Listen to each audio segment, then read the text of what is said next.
I didn't show it on there. So it's weird. Why are they It just depends what part of your driveway you're talking about. Like Oh, if you're thing. by the road, then it's not, but. Room video. Zero. Wouldn't it be room? Well, I suppose part of it might be. Alright, so we should be able to fix it. Sound check. 1, 2, 3, 4, 5, 6, 7, 8, 9, 10.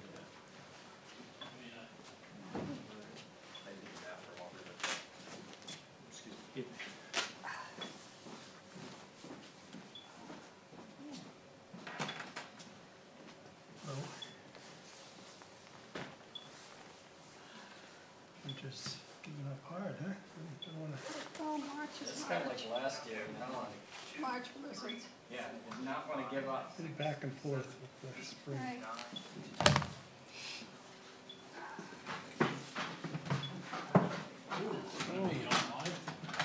That's gonna be distracting. Yeah. Distracting. Watch the clock on both sides. The sound might even, Oh, look at that. sound might even work. Yeah. Boy, I heard Ah, so from a there couple was- of people that were really pissed Those there was kind of no watching. sound. Yeah, live streaming.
Street is that one?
Okay, we're on. Okay. So welcome to the March 7th meeting of the Kennebunkport Planning Board. I believe our chairman is not here today, so we have everyone else. So one of our alternates gets to vote tonight, so why don't we just choose Neil? Sounds good. If that's okay. All right. All right, so first off is the minutes of the last meeting. Did everyone get them, have a chance to review? Yes. So do I have any comments or motions or anything? Tom, I proposed a couple of corrections to Nina, but I hadn't gotten back to me. Vanilla. That's a- Not to Nina, to Lisa, I'm sorry. Beg So your they're not in? pardon. Thank you. I don't remember getting. No, they're not in. Oh, okay. So do you want to then wait till the next meeting to approve these? That would be my choice. Okay, fine, we'll do that. Appreciate it. once- You want a motion to defer? Yeah, why don't we, please. I'll make a motion to defer approval of the minutes until the next meeting when I they can second be it. corrected. Okay, all in favor? Okay. Slap. All righty, so our first item of business is a public hearing on item number 180101, Wilson and Elizabeth Goodwin, Atlantic Environmental, representing them, a site plan review for installing a 4x10 dock.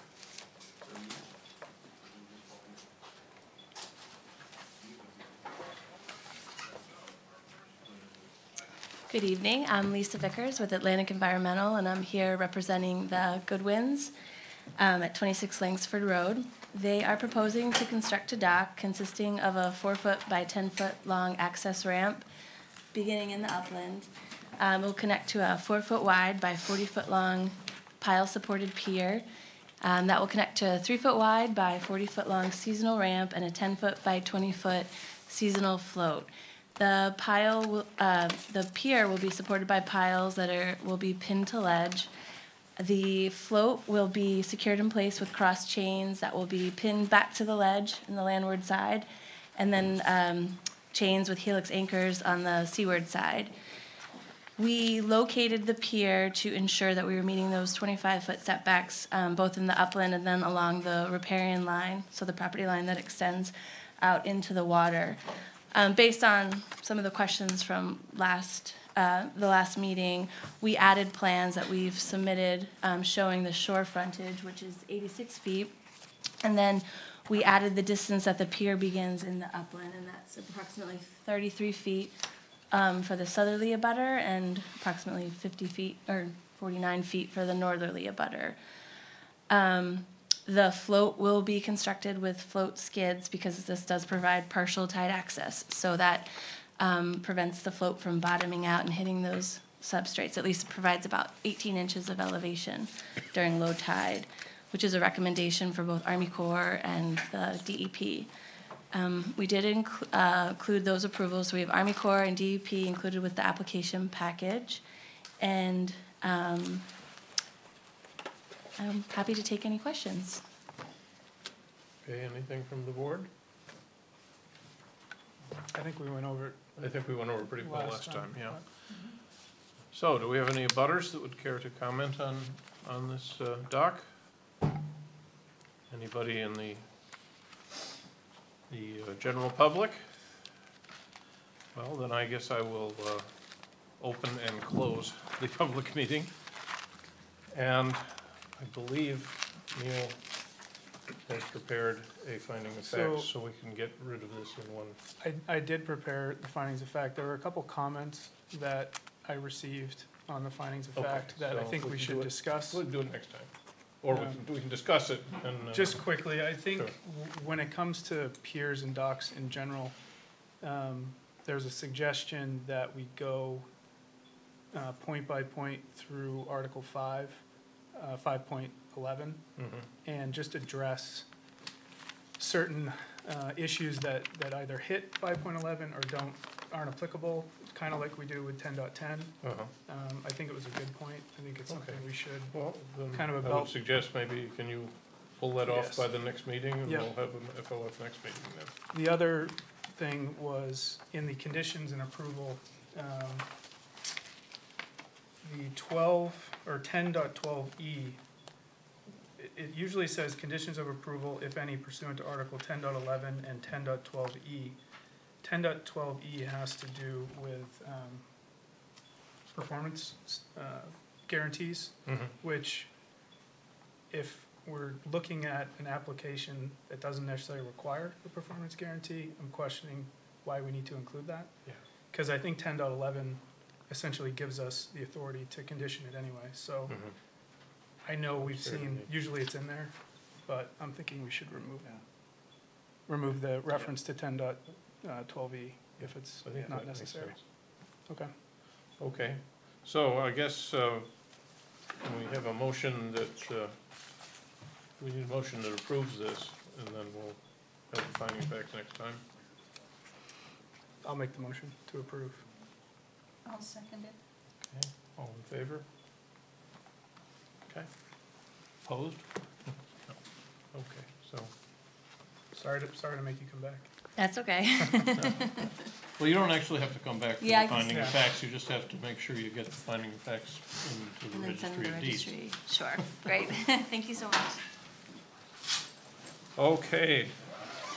Now, item numbers 2 and 3 are deferred till next time. So item 4, Binnacle Hill is 180201, Binnacle Hill Phase 2, Teradyne Consultants Authorized Agents. This is a preliminary subdivision review, initial review of same preliminary. And so, proceed.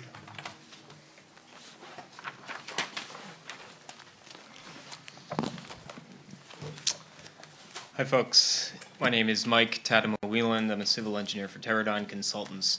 I'm here on behalf of the applicant for Binnacle Hill Phase 2. I'm here with Jeff Bowley and Ralph Austin on behalf of the project as well. We were last here before you on January 17th when we presented a sketch plan for this project. Since that time, we've taken it through to preliminary design level. The design has largely stayed the same, but I'll take you back through some of the highlights of the existing site and the project, just to refresh your memory.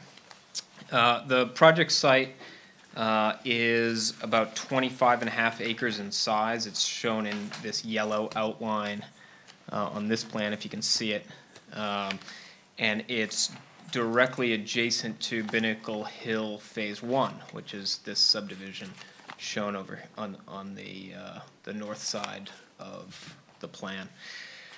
Phase 1 had 15 lots. Phase 2 has a proposed 13 lots. The site's in the Goose Rocks zoning district, and there are 2 areas within the shoreland overlay zone. One at the sort of the southwestern corner of the parcel, and one at the southeastern corner of the parcel, neither of which are proposed to be disturbed as part of this project. There's about 4 acres of wetlands on the site, sort of pocketed throughout. There's a vernal pool on the site, sort of in the western, sort of the southwest, up in this area here. There's also a man-made pond located here, and the wetlands and the vernal pool and the pond have all been reviewed. In fact, the whole site's been reviewed by the Department of Inland Fisheries and Wildlife at the state level, and they identified this site as habitat for spotted turtle, which is a protected species in the state of Maine. And in fact, the same was true for Binnacle Hill Phase 1. So in order to meet the state standards for protection of the habitat, we're proposing a cluster. So all the lots are clustered on the west side of the site, closer to New Bedford Road and the existing development down there. And the remainder, sort of the western part of the site, that includes the man-made pond, it includes the vernal pool, the vast majority of the wetlands, is proposed to be open space. It'll be preserved. It'll be protected with a deed restriction that will not allow future development. The 13 lots, they vary in size from about half an acre to about a little over an acre. I would say an average is about 30,000 square feet. The design, as it did at sketch plan, features a new road connecting Binnacle Lane. So Binnacle Lane is here. This was recently constructed as part of the Phase 1 development. So Timber Way will be constructed from Binnacle Lane over to Henchy Way. And Henchy Way is an existing private road, and that'll be extended and improved, and it'll offer a through connection between Kings Highway and Binnacle Lane. Timber Way, which is the longer of these 2 proposed roads, will be designed to the town's minor street standard. So it'll be the same standard, same construction detail as Binnacle Lane. So that's 20 feet of pavement width, shoulder on one side, on the other side curb, esplanade, sidewalk. So the sidewalk is proposed on the west side, so there'll be a sidewalk connecting the sidewalk on Timber Lane over to Henchy. Henchy will, like I said, it'll be extended and improved. Today, it's little more than a gravel driveway. There's 10 to 12 feet of gravel. It provides access for 2 properties. This property here, which is owned by the Fetzners, and the second property up Henchy is owned by the Millers. Henchy is, like I said, it's a private road today. It'll be improved with pavement. The portion of Henchy Way that is on the project site will have a 50-foot wide right-of-way. It'll be designed to the town's private road standard, which is an 18-foot pavement width, shoulder on one side, esplanade, sidewalk on the other side. And the portion that is not on the project site is proposed to be improved with 18 feet of pavement. It's a 20-foot wide right-of-way there, so we're really limited to what we can do there. And we think 18 feet of pavement it's an acceptable design to allow for two-way traffic, obviously at a slow speed, emergency access, and so forth. And I'll get back to that. I'll show you a little more detail on that at the end of my presentation. The lots are proposed to be served by public water and public sewer. We've got confirmation from the water district that they have the availability or the capacity to serve the project.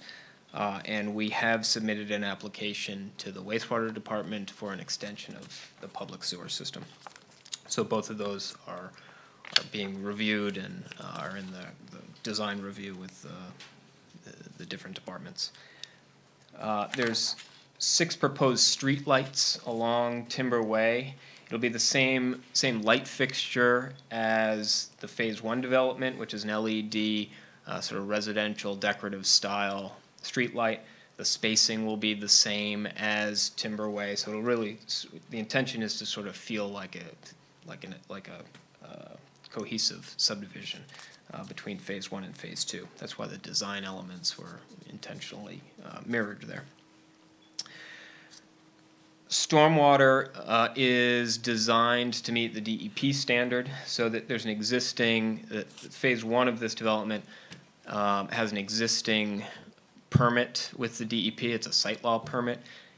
There's also a permit under the Natural Resources Protection Act for wetland fills. DEP looks at these 2 phases of this development as what they call a common scheme of development. So what they're asking is that we go back and amend the permits for Phase 1 to include Phase 2. So that's in process now. We've submitted those applications and provided a copy to the town for the town's files as well. So that's an overview. Last time we were here, the board asked for a little more information on Henchy Way. We recognize that Henchy Way, the connection to Henchy Way, is sort of the crux of the design here. So we've prepared sort of a larger scale drawing to sort of give you a better idea of what's going on here. Just to orient you, again, let's see if these will stay up there. So again, we're talking about this area. Kings Highway is here, New Biddeford Road, and Henchy Way is this small gravel private way that comes off Kings Highway. This plan is rotated a little bit to fit on the plan better, but here's Kings Highway and existing Henchy Way. And on the aerial photo, underneath the proposed design, you can see there's kind of a narrow gravel drive, and it curls around and used to access a residence that was on the subject parcel. Today, as you can see in the photo, that house is not there. So Henchy Way really serves the Fetzners here and the Millers here. So there's about 100 feet from Kings Highway to the boundary of the subject property, where there's a 20-foot wide right-of-way. On the south side of the right-of-way is the Fetzner's house, and on the north side of the right-of-way is another property owned by the Fetzners. So they own both sides, and the right-of-way is in between. So again, within that 20 feet of width, the proposal is to pave it at 18 feet width, and as soon as Henchy Way gets onto the property, the right-of-way is widened to the standard 50 feet, minimum 50 feet of width, and the road section, although the pavement width remains the same, there'll be a gravel shoulder on the south side and a sidewalk, esplanade and sidewalk on the south side. Also on this plan, you can see water will connect to the existing water main in Kings Highway and be installed in Henchy Way, and sewer. There's an existing gravity sewer that ends today up in this area within Henchy Way. So sewer service for the proposed lots will connect to that. So new sewer within Timberway connecting to the existing sewer that's in Hinchy Way. So with that, we're happy to entertain questions, and I thank you for your time. Are all of the lots going to connect to that sewer Yes. on phase 2?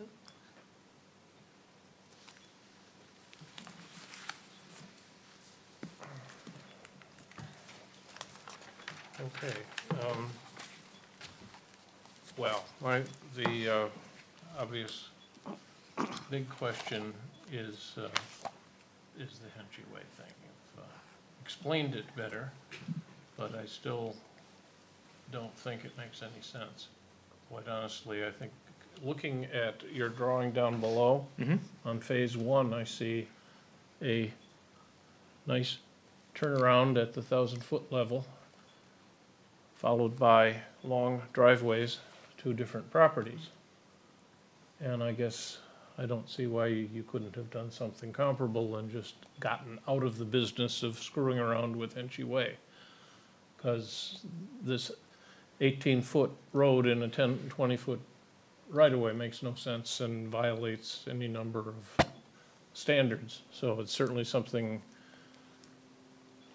I think you'd have to ask us for a waiver on, because it's in our design requirements that you have a 50-foot right-of-way. And so I think there is a provision in your land use ordinance that allows you to allow a lesser standard without a waiver for a right-of-way that is adjacent to the subject parcel. So exactly this case, if you've got a right-of-way that Okay, so may not meet the standard. my friend Ralph can identify that for us, that would be useful.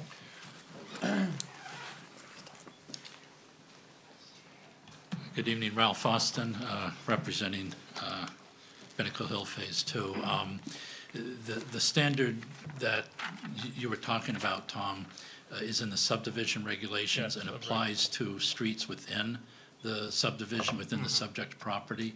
And this is one of those maybe unusual situations, but the Gayors who own the subject property, and Jeff has a purchase and sale agreement on it, they own a portion of Hinchy Way, but the boundary line stops, and there is about that 100 feet that Mike spoke about, Right. that runs from their property down to Kings Highway. That's outside of the subdivision, so those subdivision regs don't apply. There is in the zoning, in the land use ordinance, private way standards, which I don't have that ordinance with me tonight, so I can't cite the specific provision. I can get a email off to Warner for the board, in the next couple of days that cites it.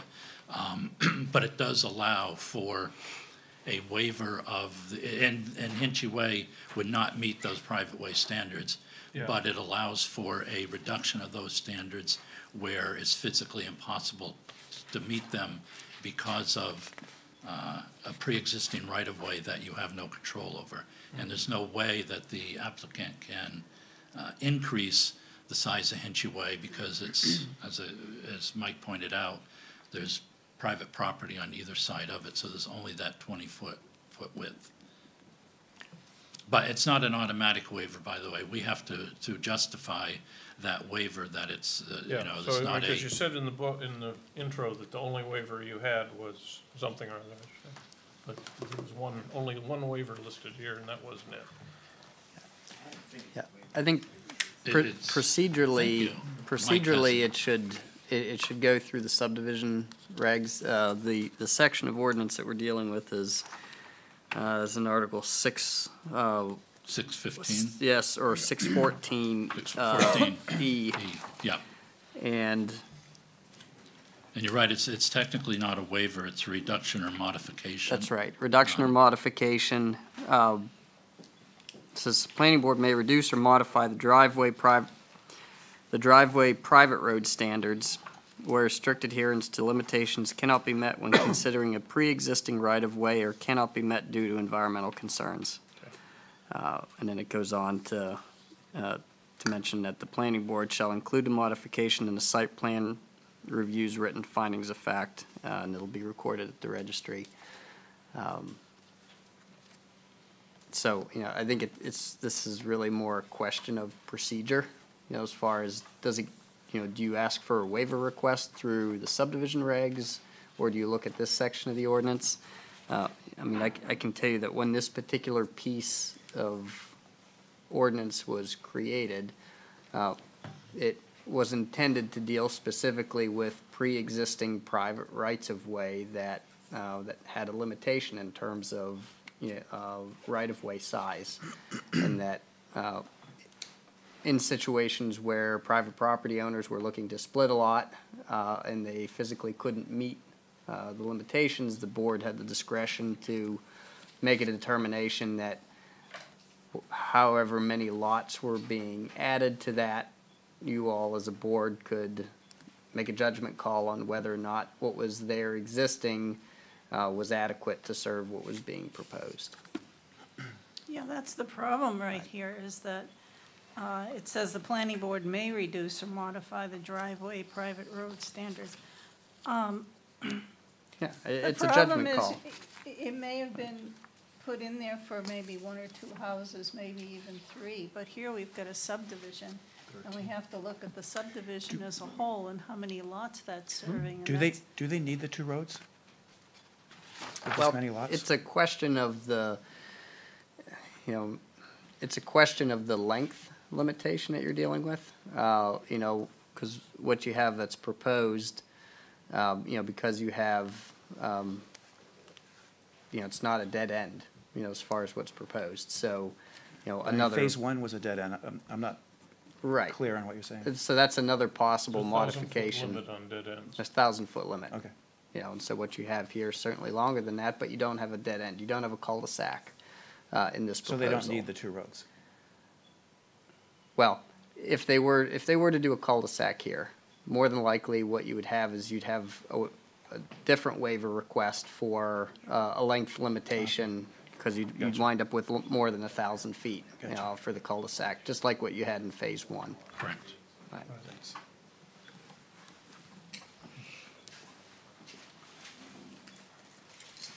If I could, Mr. Chair, may I add to the discussion here a little bit? Certainly, there are alternative designs that eliminate the access to Henchy. When we look at developing a piece of property, connectivity, multiple points of access are something we look to do. They're beneficial for multiple reasons, including emergency vehicle access. It's better for pedestrians, and it's better for traffic patterns. So that's how we arrived at this. Again, it's not to say you couldn't end this here, but then you've got 2 dead ends, and from a planning perspective, less than ideal. Right. So But I think again, if you were to ask the people on New Bedford Road how they liked parking in the summer at their houses, and what you're doing is producing a wonderful new place for folks to park. All the way up Henchy Way, it's gonna happen. I mean, with a dead end, they would be much less likely to, but that's just a guarantee. Henchy Way exists today up to Yeah, here. but it's as you said, it's like 10 or 11 feet wide, and it's gravel. Yeah. And so looking at your picture there, apparently the Miller's current driveway is actually on the Gaynor property. It's not, so. Well, they're the piece of Henchy Way that feeds their house, rather. It is. They have an easement over that. Right. So, back to this design, Henchy would be pulled away from the Miller property. The area that's now sort of this gravel area would be restored with grass. And so So it would sort of create a little more separation to Right. the, Okay. to the Miller property. And again, the existing condition there, we're sort of, our hands are tied with what can happen, but again, as far as vehicle access, the pavement width stays the same. So really, I think it'll look from the 20-foot wide right-of-way to where the right-of-way widens up. I think it'll look very sort of continuous as you're driving in there. You're not going to notice any sort of narrowing or anything like that. It's Wouldn't you really- have to put up a sign that shows that the road narrows, even though it's private? But the road will not narrow. So again, the pavement width will stay the same. Okay. Well, there were two questions raised in some of the letters. One is the increase in traffic along there. And I have to agree, I don't think it's going to be 5 cars or anything like that. You know, it's a summer place. People like to have guests in and so forth. There'd be a lot more traffic than that. The other thing that worries me is that the issue of snow plowing came up. And where would you dump the snow? Now, I've known snow plowers on my private drives for a long time, and they don't pay any attention to, you know, lot lines or anything like that, or mailboxes or anything. Pavement for that matter. You know, you'd have to instruct a snowplow guy to come up from Kings Highway and dump the snow onto your property, because that's the Correct. only way you could do it. It's too narrow for, you know, to put the snow anyplace else. Correct. Yeah. And for, you know, for 100-foot length, that's, we feel that's doable. That's, you know, again, not ideal. We're dealing with an existing condition.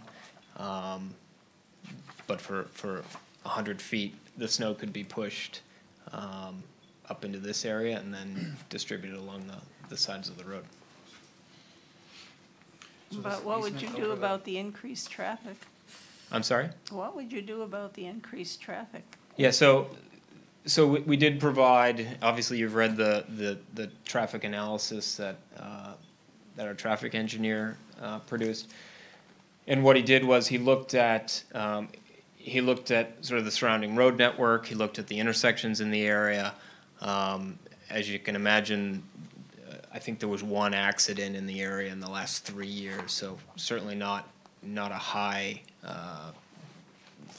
accident concern. So safety as far as accidents is not a concern.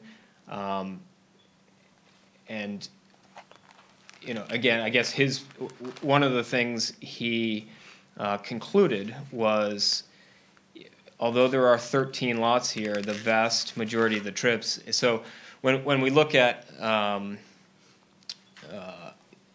you know, traffic generation, the majority of traffic is on an average basis. You know, we're not talking about on a Saturday, I guess, in August. But I mean, where are people going? How's traffic generated? They're going to work and back, right? So that's why we have a morning peak hour and an afternoon peak hour.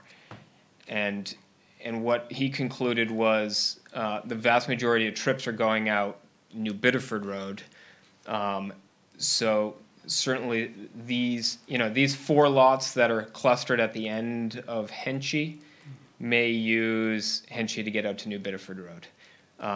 But really there's no reason for these 9 lots to make that movement. They're going to go out to Binnacle Lane and then out New Biddeford. And coming back, in fact, again, rather than come down all the way around, it's expected that Binnacle Lane would be used for the vast majority of that traffic. Okay, I understand that for automobiles, but a lot of people walk to the beach. Mm-hmm.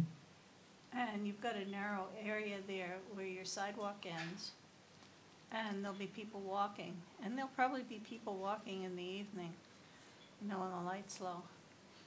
So, you know, and then they're gonna be coming from those 4 lots. They may even be coming from some of the other lots because it's closer to the beach.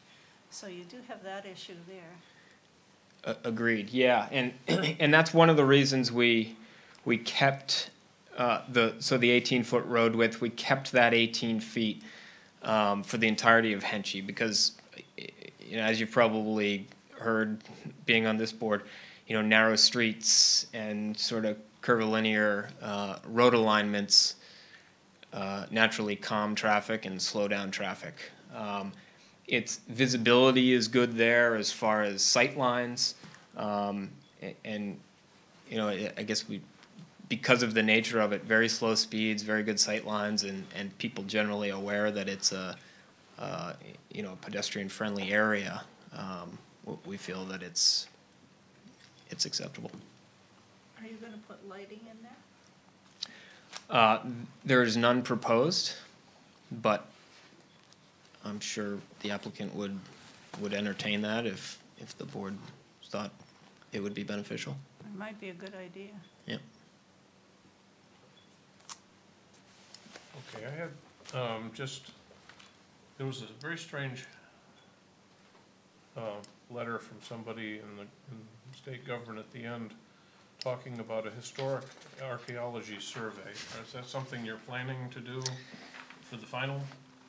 I mean, it said, it gave you, you know, here's some people to call. Yeah, it There did. was So nothing else. So I have an update on that actually. So back when we prepared our sketch plan application at the beginning of this project, you know, we send out letters to the state agencies saying, could you please review this and let us know if you have any concerns with development on this site. Maine Historic Preservation Commission being one of those state groups. And if you'll recall, at the time, based on the tax map data, the subject property included land all the way down to Kings Highway here, which after we had the property surveyed, we learned that in fact that's owned by the Kennebunkport Conservation Trust. It's not part of the subject parcel, and in fact that's the area that MHPC was concerned with. So we reached out to them again, explained the situation, sent them updated maps, and in fact we have a letter from them, an updated letter saying thank you very much, no further action is required. Cool. Okay. I guess I'm out of questions. Ed, you have anything? No, I don't. Neil? Nina, anything else? The only thing I was concerned about was the tree survey map that you had it cut off part of the property. But I noticed a lot of large oaks and some pine are situated right in where the lots are. I assume you're going to preserve those. Yeah, we'll certainly do whatever we can to preserve those. I mean, like I mentioned earlier, more than half of the property is going to be preserved as maintained as forested area. So tree preservation is certainly part of the proposal, and as far as the larger trees, absolutely the tree clearing will be selective on the lots, to not only to sort of preserve those trees, but also to create a sense of privacy within the lots as well. Well, it's not just for aesthetics and privacy, it's that those are very close lowlands, basically, and trees absorb a lot of water when you get storms and floods. Floods. Okay. Okay. Mark, anything else? Okay. Werner. Yep, so a couple of questions, I think, you know, for the board. Okay. You know, one, the board has the option of whether or not they want to do a site walk of the property, and so that's something that, you know. First thing I was going to ask you. Yep, so if that's something that the board decides that they want to do, then we'll just need to figure out scheduling a time to be able to do that. The second, another piece is that with subdivision applications, we typically go through a peer review process for the road design and the stormwater calculations, and so that's always something that I ask the board for, for an authorization to go ahead and engage a third-party peer review engineering firm for that work. And also, and Michael spoke to this, we have received the sewer application for the sewer extension, and so that follows somewhat of a different calendar. That goes through the town's sewer use ordinance, and so at some point we'll also be scheduling a public hearing for that sewer piece that the planning board manages, essentially the public hearing process for that. So, but that's been received. That is also undergoing a third-party review. Essentially, what gets reviewed besides the construction drawings is the capacity of the town's infrastructure from the input point essentially all the way through back to the treatment plant. So, their staff has a number of questions that we've asked the peer review engineer to look at specifically. Specifically is the closest pump station. We're looking closely to make sure that there's the capacity necessary at that particular pump station for the additional development. But that's been submitted, and so that'll be going through its own review piece. Now, does that require town meeting? No, I don't believe this one requires town meeting because the extension is, it's all on private property. So there's no extension proposed that's onto, into a town right of way. Phase one Phase one did. had that requirement since it was in New Bedford Road.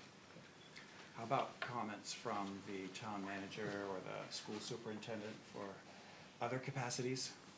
So, yeah, we pass along, all of that, information on. I believe that's also part of the final plan application.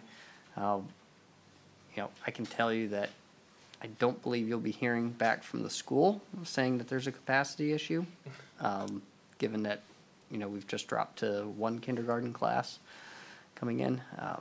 But yes, certainly we'll look for input from those other groups as well. So, and then on an internal note, we also do a staff review of that as well, and we'll be scheduling that internally as well, where we meet as department heads to go over the proposal with Public Works, Fire Department, Police Department as well. So, and then if there's any comments that happen in that review, then that goes to the applicant and also comes to the board. All right, so what is our next step other than waiting for all those? We have to specifically request the peer review, or you already have? That's right. So no, per the ordinance, I'm looking for authorization to proceed with a peer review for the stormwater and the road design. Then the second piece is whether or not you want to do a site walk. Yeah. So I guess for starters, we want to take a motion to request the peer reviews. May I ask a question? Sure. Before that motion is made? Werner, as you know, the stormwater piece of this is going to go through a thorough review by the DEP.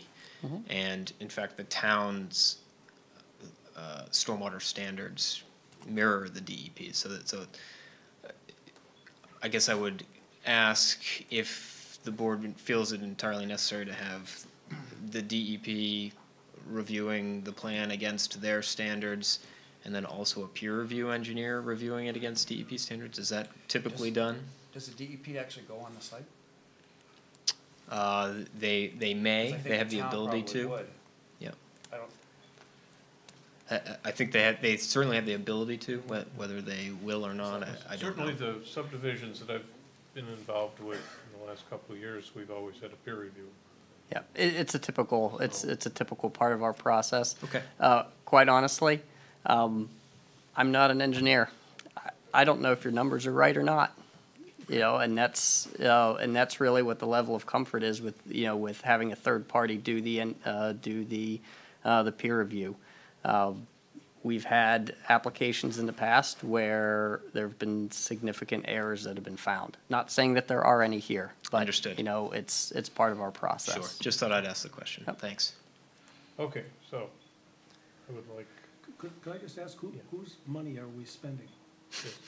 Just want to be clear. Nothing's so I guess I would like to move that we request a peer review. I'll second the motion. Okay, all in favor? Can I ask a question? I Yeah, guess, of course. before- Does the peer review essentially cut off the issue with Henchy Way? Are we essentially saying? No. Okay. Then No, I it's would- a, I it's would a, say yes. No, I'm all- We okay all- with can it. still bring up that issue, especially. I'm at sure the public peer review hearing. will bring it up in spades. yeah. Thanks. So, anyway, I think, I'm a yes. yes. So, okay, so we are, and I think we should have, especially because of Henchy Way, I would like to have a walkthrough, a site walk. Sounds good. So that's something that has to be, that's an official meeting of the planning board, so it has to be scheduled. Yep, in we'll, an I'll appropriate schedule manner. it and notice it, so, we'll touch base with the applicant as far as figuring out, time that works, and we'll propose some dates. And hopefully this stays as rain and not, doesn't turn to snow. Right. Well, Yeah. we've done them in fairly cold, snowy weather. One of his previous one, Epps Cove, was pretty darn cold. Can I ask, do you have alternate designs? We have looked at concepts. Just in case. I mean, we've looked at proposals, not for subdivisions, but for other things, where the DEP and the applicant have looked at many different ways of viewing something to come up with the best solution, and why they can, and give an explanation why they came up with that particular solution. And it really helped a lot. Sure. To be able to look at alternatives and say, this is really the best way. Understood. One more question, just curiosity. How far along is phase one at this point? I just don't know. Are there homes built there? Not yet. I think so the road is in, base pavement is down, all the utilities are in, utility services. Home construction is going to begin Hopefully as soon as the roads are, postings are lifted. as soon as the road postings are I was lifted. asking only for the demographics of who's gonna live there, you know. Sure. Are these going to be, Yeah. is there any basis for saying these are going to be year-round homes and people are gonna largely be traveling to work in the morning, or are they, is it gonna be a Sure. seasonal Yeah, Jeff can community? he probably understands it better than I would. And it might inform this peer review process too, when they look at the traffic studies. Hi, Jeff Bally, Pinnacle Hill. I'd say it's a mix. Seasonal, certainly, based on the location. But a lot of what we're finding is that these are going to be second homes with the intent that they'll be primary residences as the family gets older. So hopefully that answers your question. Yeah, I think it does. Okay. Thank you. Is that heating systems? So, do you have any questions? I do not. No. Okay. Now, So, I mean, because this is initial review, you know, you have a decision on whether or not you want to be deeming an application complete, or whether or not you want to continue the initial review to a later date. Typically, after you deem an application complete is when we usually look to be scheduling the public hearing. think that because of a The couple of the walkthrough. issues, we would at least wait for the walk, if not the peer review, Yeah, I think, before being yes, complete. until we, well, the peer review we usually wait for, admittedly wait for until it comes in usually around the public hearing. But I don't know that it'll come in 2 weeks anyway. It's kind of getting close, I believe. Yeah, and I mean, if the board is, looking to wait for the, to do the site walk before as well, I mean, that, again, just this time of year is, it's gonna be a little tricky, with the scheduling, but that's up to you all as far as what you wanna do. If I might, Mr. Chair, I mean, I think we've submitted everything on the checklist. I know there's more information that the board would like to see and which they will see, but that's part of the normal process of then preparing for a public hearing, which we won't have probably, I assume, until the peer review comes in anyway. But it helps us moving forward to know that this board has made a determination that the application is complete. And we have met that checklist as far as we know.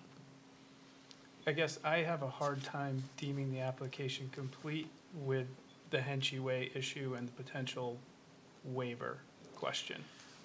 But we can't confuse the merits of the application and whether we'll meet, whether it'll be ultimately approved by you or not. I mean, there are a lot of issues. The butters have raised issues that we need to discuss with the board, but that's the merits of the application.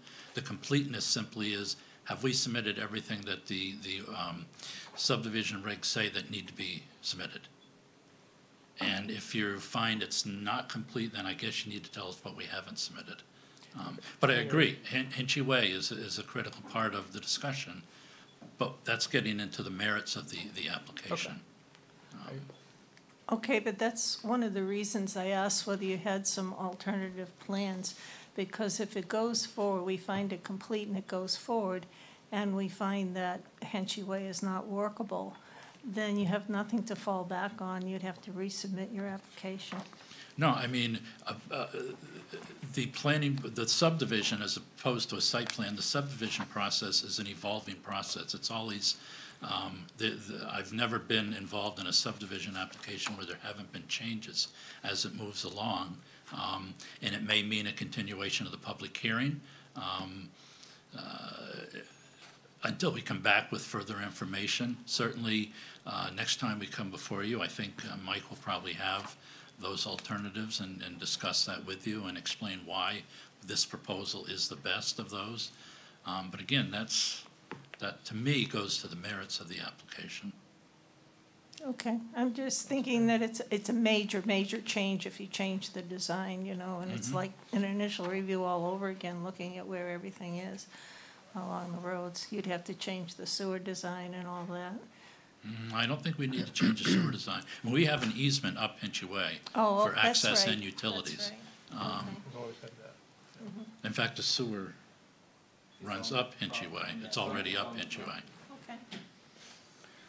So, my feeling is that the faster if we declare it complete, knowing that we're not gonna close, that'll give us starting the public hearing next time when we get we'll have to continue that for either schedule it or wait on before we actually schedule the public hearing until, a month or something.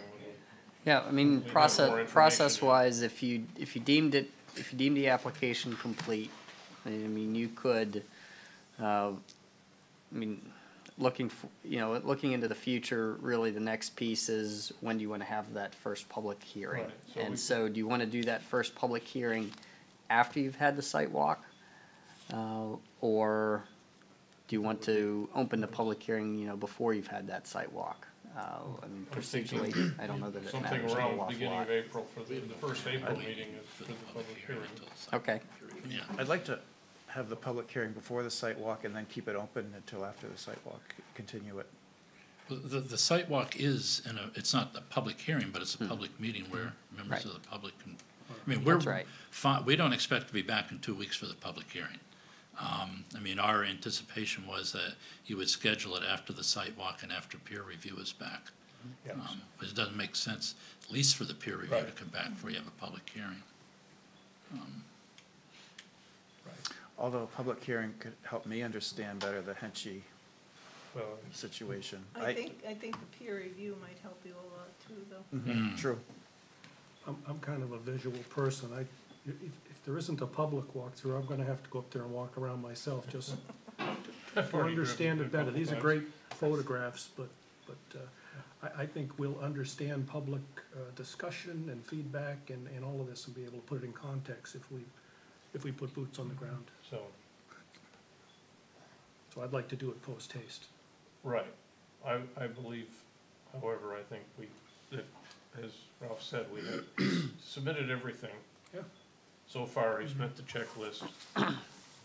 And we may not like it all, but it's complete. And we can hope, we can figure out a better, I mean, we don't actually have to overtly schedule it until we get that stuff in, or do we just? So, and so in terms of process, I think, we've heard Mark mention opening the public hearing and then keeping it open and having the site walk. So conceivably, what that sounds like to me is having a public hearing on the first meeting in April, and then, Yeah. and I think that's and better. we can schedule a site walk.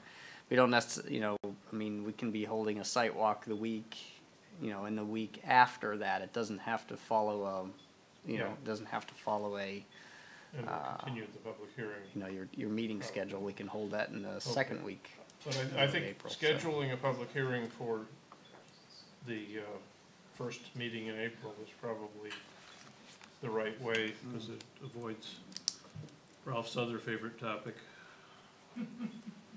which is the next public hearing, next meeting, so. Well, I don't think. Will the peer review be back by then, by April 1st? Should be. Or Yeah. the first Wednesday in April? Yeah. Okay. Okay, so I would like to entertain a motion to declare the application complete. I just wasn't clear about what process you were ending up with as far as site walk versus public hearing. We're obviously amenable to whatever the board wants to do, but again, it to me doesn't make sense to have a public hearing until the board's had a visual of that I sort of area agree with and that. it's the site walk and We've then the gotten, public hearing. certainly we have enough letters from the butters. I mean, you're gonna hear our comments on Hinchy Way, you're gonna hear the abutters' comments on Hinchy Way, but you're not going to have seen Hinchy Way.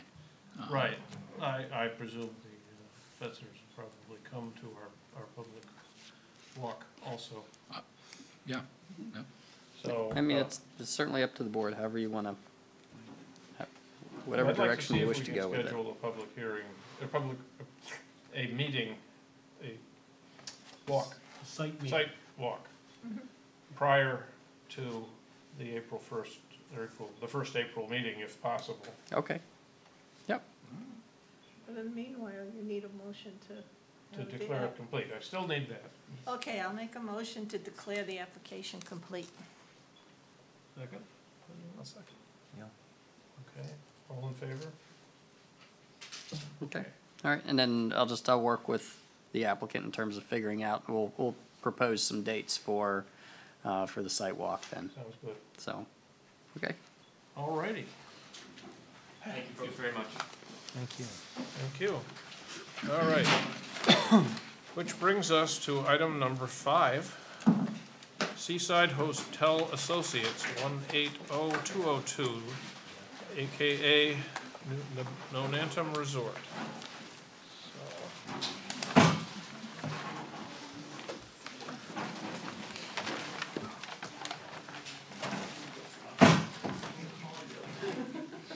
How are you? Bear with me just one moment. You're gonna bring me in? By the way, I guess I'm the, for the minutes, I'm going to be the person in charge of writing findings of fact on Pinnacle Hill 2. Oh, good. Unless someone else would I like. thought I was gonna get Well, I suppose if you want to do it.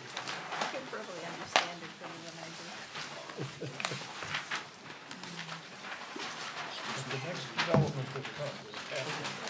Next subdivision. That's exciting. Hopefully there won't be any.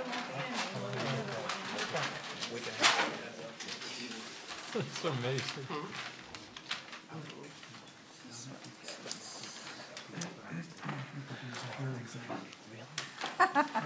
Right. After.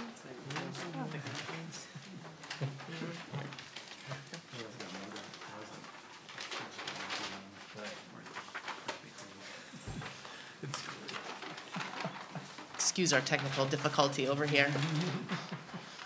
My Vanna White's having trouble. Okay. Well, good evening, ladies and gentlemen. Thank you so much. I'm glad to be here tonight. I'm glad that we're, in light of the nor'easter, still able to have this meeting to get the ball rolling. So thanks for coming out tonight and to take the time to listen to our proposal. My name's Tina Hewitt-Gordon. I'm from the Nonantum Resort in Kennebunkport, Maine. And I have an application into the planning board to consider looking at phase 2 of what we're doing across the street from the hotel. And that is, at this point, we're rebuilding the staff house, which is going along nicely. And so part 2 of this is to look at the existing parking plan and ask for you to allow us to make a modification to the existing plan to take down the old dormitory. There is an existing garage, remove those two, build a storage facility, and then basically clean up the parking plan as it exists. So currently, the parking plan that exists across the street shows a total of 42 parking spots, and by taking down the existing dorm and the existing garage that's there, we would be able to clean up this plan, take down a building that's hazardous, and make for safer parking across the street, giving an additional 19 spaces.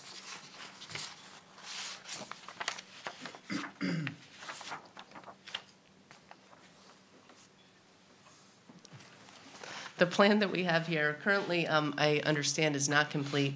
I come to you realizing that during this initial review is exactly that. I'm not expecting that this review is going to be complete this evening. I come here really asking for guidance from the board. In the packet that you were provided shows our existing parking plan, which we had modified back in 1995 on recommendation by the board from a prior finding of fact that we had done. And so Livingston and Hughes went through, made up the new parking plan as it would exist. And so that information is in your packet. We're working with Jeff from Civil Consultants, and he has drawn up this plan that's a little bit more realistic. The other thing that I would probably say to you is I recognize most all of you, and I'm sure that you've all been to the Nonantum. And if you look at the parking plan as it exists, it really doesn't exist. And yes, that sketch there, yes. So what I'm asking is for us to take a look at this and solve a problem that's been going on for as long as prior to my arriving on the scene back in the early 90s. I spent a couple of hours over at Town Hall digging through the Nonantum's files and looking for historical information about how did we get to this place, how did these parking spots get on the back lawn along the river, how did it, and I really could not find the information except that it has always been listed as such, the parking along the river, the grassy areas that are there. And so what we're looking at is to take those parking spaces that really don't exist and put them to an area that does exist that would make better sense. I have a general question for Warner. If there's a lot that's on 2 zones, you know, the line goes right down the middle of the lot, what zone is that lot in? Or is it in 2 different zones? And also a building that's literally in 2 different zones. Right. Yeah, that's a It's great. in two different zones. Yeah, Yeah. it is, it's in two different zones, although there is a provision in the ordinance that Right. essentially gives a property owner the option to exercise an extension of that zone boundary. But it's a pretty small allowance. I believe it's only about like 30 feet, that, you know, I think basically is meant to deal with a scenario of if you have a lot line that runs through a building, you know, type thing. You know, as a general rule, you know, our zoning districts follow property line boundaries, and so it's a fairly rare occurrence that you have one that goes through a building, with the exception of how the Goose Rocks zone was redescribed. I want to say that was in the late 90s, was when Goose Rock zone was redescribed with just a dimension, you know, a 500-foot swath, you know, on the other side of Route 9. Now, there's potential that runs through somebody's house. But as a general rule, most of our zoning districts really follow property lines. Okay, but this is the shoreland overlay, right? This is, Well, shoreline's an overlay. what he's But got it it's, in here. but it's not a zoning district. I think Right. Mark's question, and this is, you know, this is one of the struggles, I think, with this piece, is that Right.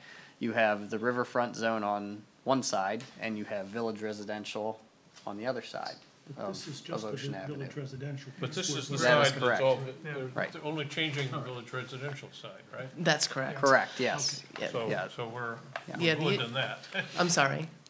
because you're not, you're, the Nonantum itself is on On the riverfront, the riverfront. even though it's all owned Yeah. by, But and it this- always has this- been. This, all of this stuff is just village residential. So that's easier than answering his question for this. Okay. Well, But it's this also part is in the shoreline. shoreland zone.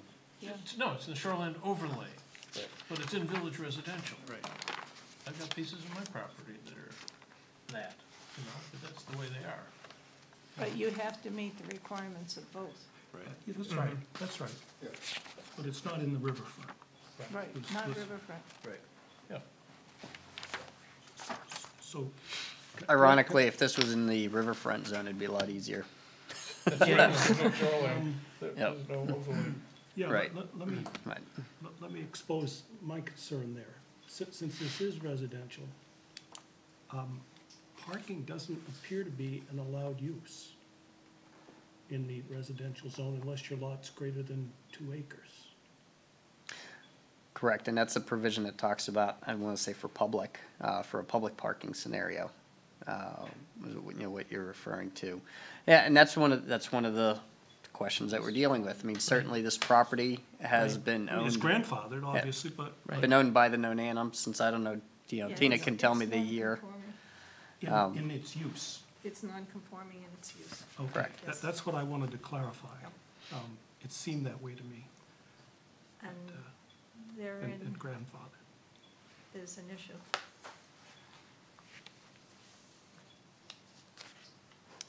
Yeah, So, So the- one yeah, of so the the re- challenges here would be Right. to say it is a grandfathered use. Mm-hmm. Is there a way in updating this plan to acknowledge that it's non-conforming, but to come away maybe even making it less non-conforming in some way? I think it's got a coverage issue, Mm-hmm. and it's got a use issue. And it's also got some setback issues. I don't believe there's setback issues. John, you could speak to that probably a little bit Well, more. Let me just clarify what I mean. and okay. then you- Thank you. I mean, I've only looked at the application, and I've only Okay. been on the board a month or two now, so Welcome. thank you. But if it looks to me like this grandfathered plan and the proposed plan both have parking spaces in the right-of-way beyond the property line. Correct. Oh, you mean along along Ocean On the Avenue? frontage. Yeah, Yep. there's, not only not meeting the setback, it's out beyond the property line. So, you know, it seems to me that those are the three aspects of conformance that I would be concerned about as a board member. And was there a way Well, to- those parkings, those They're parking, grandfathered in. those are Not changing. grandfathered in. No, Actu- I understand that. Okay. All of these nonconformances are Mhm. grandfathered. Certainly. But in the process of trying to make it better, for example, you're looking to add more spaces. Well, see, here's the issue. The argument that I would make, and one of the reasons why, we're here to have this discussion with you, is if you look at that parking plan that exists, it's like a photocopied piece there. There's spaces on that back lawn that they're not there. Those spaces. On the riverfront side. That's correct. That's correct. I understand. And so by taking those spaces, knowing that those aren't utilized, we're not truly adding additional parking to the overall property. Are you saying these were somehow approved? Oh, yeah, this is an approved site plan, That's an approved site plan. right. Yes. But you're looking Right, Mark, to- you can appreciate that. I mean, Yeah. You're looking to consider these two properties together. No. No, that's what I'm hearing. We're saying, well, ideally, absolutely, but I don't know that we can do that. I don't know how to do that either, but Right. That's a separate lot. I'm not suggesting it, I'm hearing it being Yeah. suggested, is what I'm saying. I understand the problem. So I understand you would like to add parking over here. We'd like to clean up the parking that we have over there. Currently, the existing dorm that's there is dilapidated. It's unsafe, it needs to come down. The garage that's up there is not too far behind it. It's in a state of disrepair where it needs to come down. We do need some additional storage, so we propose to put up another storage building in the place of that. So in place of where the dorm is, to be able to take the parking that exists over there and clean it up so it's safer, it's got better lighting. The security issues aren't over there because the way that the cars parked, the way that cars are parked is not safe. So this would clean up the traffic pattern, and it would clean up the overall appearance and aesthetic of that lot. Yeah, except that you're increasing a paved area.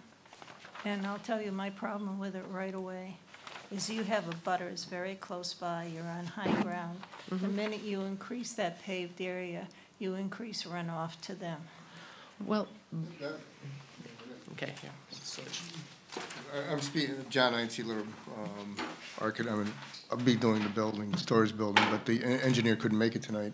But there will be stormwater taken care of, and he told me he anticipated actually having to build something on site to retain it. So, that engineering will come, but this is, excuse me, the reason why we're here is basically to get a feeling for the board as to how we are able to proceed and get the parking before he goes into all the engineering and designing it, because he's gonna have to design buffering, lighting, retaining walls, and the stormwater management. So that, How did you get to the 61 parking spot number? Is it just because that's what's available, or? yes. Okay. Yeah. See, I'm basically, once again, on paper, take them off of the riverfront area and bring them over. Get as many of those spaces off the books, so to speak. So what is the current use of the structure there? I'm just curious. The house, I guess the house that's It's there. storage. The large house that's being, Oh, the house that's being built Yeah. was previously approved last summer, and that's gonna be staff housing. Staff housing. staff housing? Yeah. Okay. Kind of replacing the dorm that's dilapidated. Well, there's actually, there were 3 buildings on site, so there was, A building called the dorm building, yeah, which there's wasn't the a dorm dorm building. building, which is the one that you see on the current site Right. plan, that's in pretty rough shape. Then there's an existing garage, which is also still in place, and currently under construction is the replacement building that the planning board approved last summer for staff housing, correct? But that didn't increase in size at all. No, They're on the that same was the foundation. same. It's on the same yeah, Same foundation. foundation, I yep. mean, if I was understanding it, these guys, I think you're saying you propose to keep the coverage the same as it is now, albeit still non-conforming, by landscaping some of the area where you've got the structure's coming down, and paving some areas in just- trade for it, but net, And actually, the runoff will be improved, because there's, pretty much, if you do a walk, it's rock. So currently, there's no water control or storm management control at all. you're saying structure or not, what's under it is impervious anyway. It's ledge. It's Yeah, the ledge, site- so everything, site's you know, I ledge, mean, the there's ledge no water outcrop. control at all currently. No, if you look Okay. at the existing coverage and proposed coverage, I haven't added it up, but it looked like you really increased the paved drive and the paved areas. The lot coverage is increased. Yeah, Yeah. so it's not making it less non-conforming, it's making it more. More I think if- non-conforming. I know if you look at, and I looked at the lot coverage definition in the land use ordinance, and it says it's the percentage of the lot covered by structures within the shoreline zone. Lot coverage shall include driveways, parking lots, and other non-vegetated surfaces. So Yeah. really, the lot coverage issue for anything outside of the shoreline zone would just be structures. Anything within the shoreline zone, you can include driveways, Okay, on the parking shoreland, they Correct. left it the same, or reduced it by 3 square feet. Right. Well, in the village residential zone, Right, where we don't care. if you look at lot coverage, 4.5%, you see that? Right, but And then underneath, it's gone up to 6.6%. right, but that includes pavement. Pavement is not, what was just pointed out by Neil, is that in the VR zone, not shoreland overlay, but in the VR zone, all you count is buildings, apparently. Yes. Right.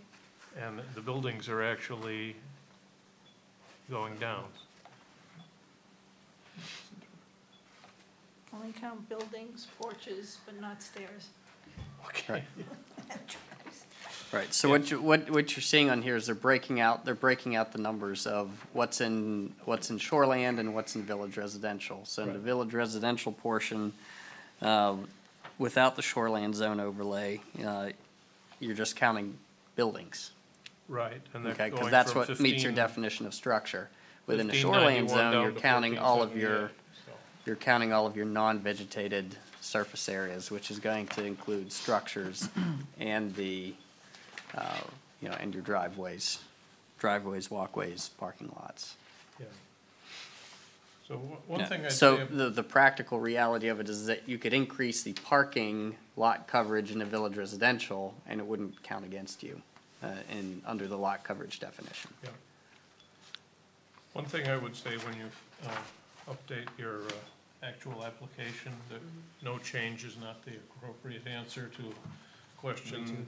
I noticed that. Percentage of structure, I mean, you've got the answer sitting over here. And it's It reduced. needs to get transcribed. It's helpful if we have, it addressed by zones as well as, the non-conformance that and draw the conclusion that you're not increasing the non-conforming areas. 'Cause the- Also, it'd be nice to have a plan of the, water, the storm drain off. Well, that if, yeah, I mean, that's definitely gonna come, but it's more of the conceptually, if you said, well, gee, we only gonna give you 10 parking places, that would change the whole. Yeah, and so based on my suggestion, just knowing that we're looking at, we have some zone questions, and also understanding that, it's a significant expense to go through and engineer a parking lot for this site. And so, what Tina and I discussed was utilizing this meeting really just as a chance to have a conversation with the board about some of the potential zoning issues, the dimensional requirement issues, before they go through the expense of designing and fully engineering the stormwater, the lighting, the buffering, and the design of the parking lot. And then just to come back to the board and recognize that there's, we're having some zoning nuance issue. I think that's really what the intent of tonight is, for this particular piece. Because it's not insignificant to do, all of that engineering. So, in terms of we're not going to declare this complete, shall we No, say? no. No, you don't have. No, we don't. Yeah. No. I have a couple things I'd like to have added to it to make it more complete. And that is, under Article 10, we need a building sketch with the elevation and the first floor plan and the building materials of that building. For the proposed new. Building, yeah. Proposed new Sketch. storage. Yeah, yes. It's just the storage is new. We already approved the, Whatever. we already whatever approved the they're house proposing for last this- year. Whatever they're proposing for this application. Right, which is just this tearing down two Storage. things and putting in a small So they storage need bin. so they need that sketch with the elevation and the first floor plan and the building materials.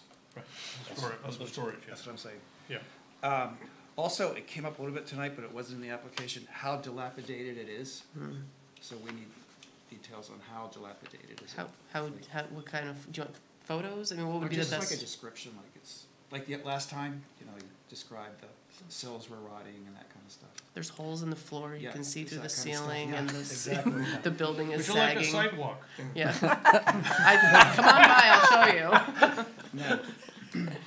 Photos, I think, would do it. Is this really legit? They could pave all this down by the river right now? No, we're No. not So saying it's- that. So it's gone by the wayside? We're So not, this no, is- no, it's not gone by the wayside. You know, I can tell you that, you know, the planning, Yeah.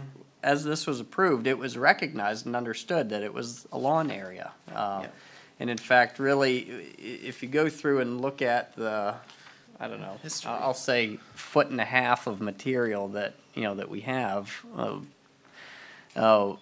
really, I think I can safely say that the lawn areas were characterized as overflow.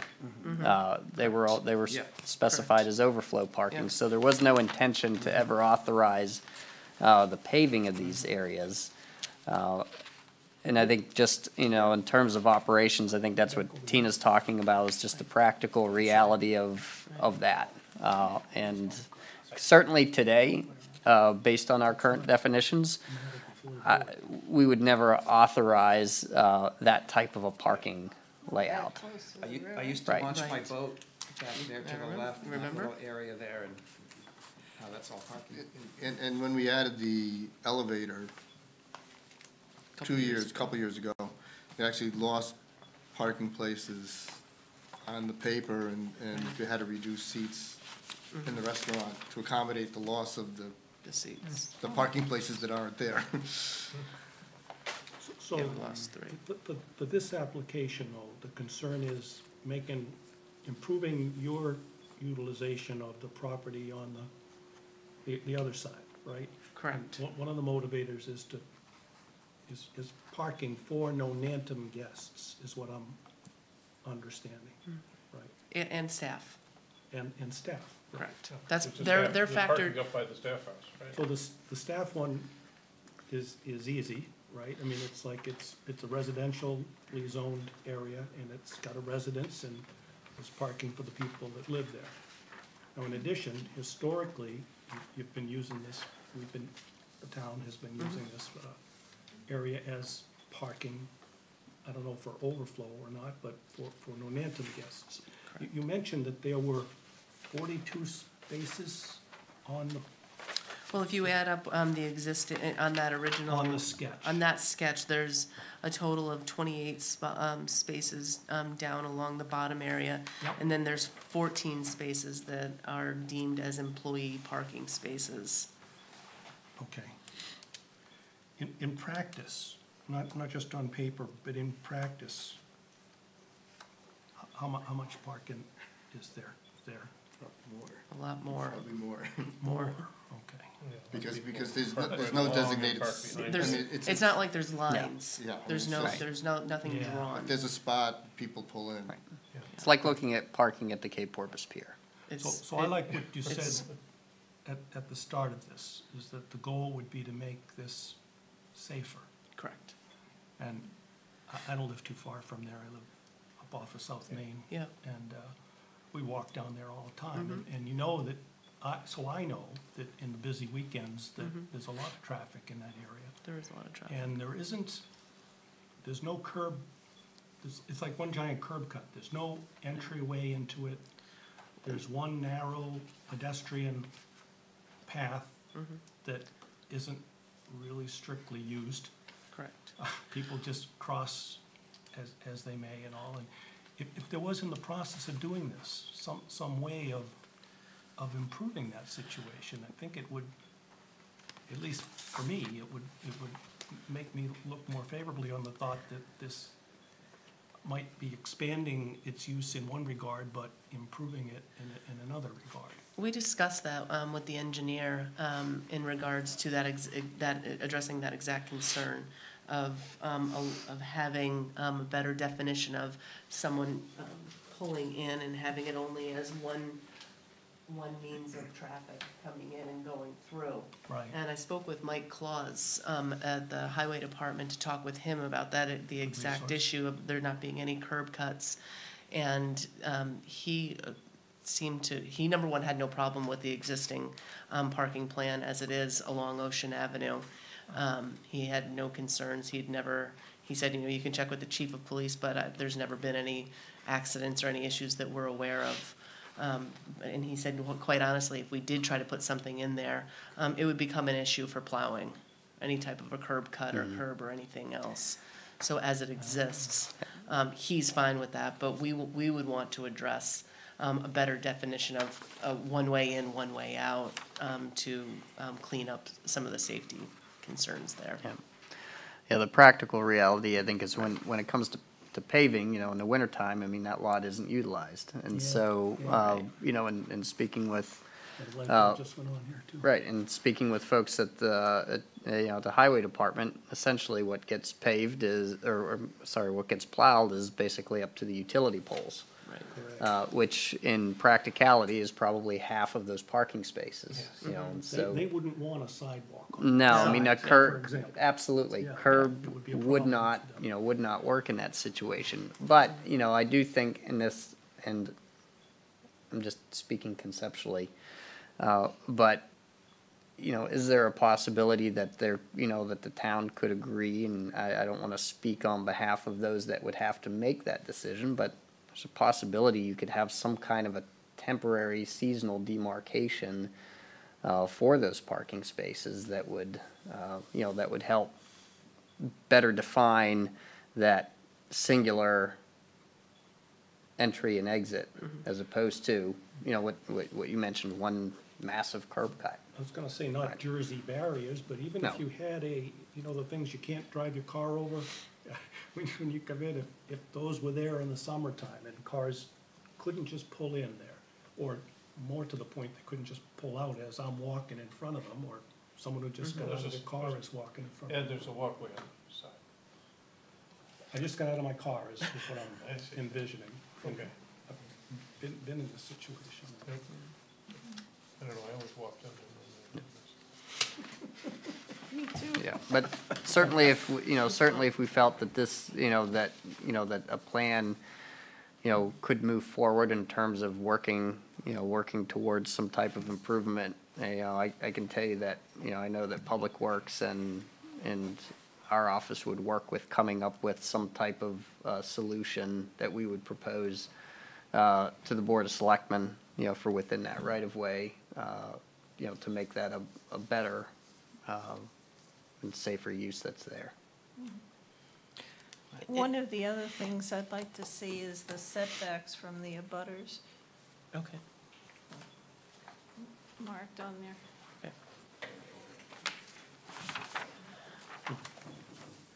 I would comment that I've gotten 2 phone calls from 2 of our abutters applauding us for doing this because of how unsightly the buildings are and the overall appearance. So Well, then the public hearing should go very fast. yeah, I think it will. Along that vein, I don't know if you have this on your checklist, but I think notice to about the abutters is I'm also sorry? required. That's required. Right, but I didn't see it in here. Did notice to the abutters get sent out? Okay. Yes, so Yes. process-wise for an application, when we receive an application, abutters receive just a standard notice that tells them that we've received an application for a property.